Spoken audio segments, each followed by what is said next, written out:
शुक्रिया दादी जान। तुम्हारा शुक्रिया बेटा। कल जो भी हुआ उसे भूल जाओ, बस आज का दिन हमारा है।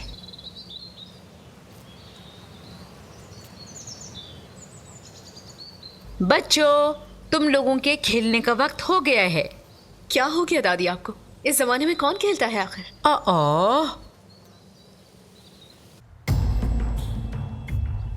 यहां हूं मैं, कहां रह गए हो? ओ नहीं,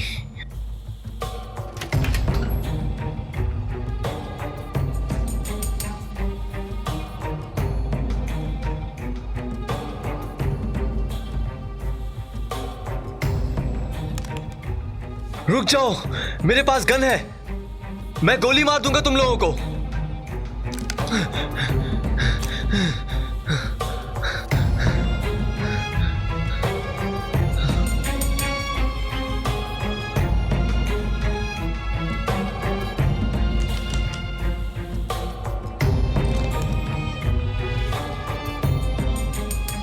किस पर बंदूक तानी जाती है? दुश्मन पर। अभी ये क्या किया आपने?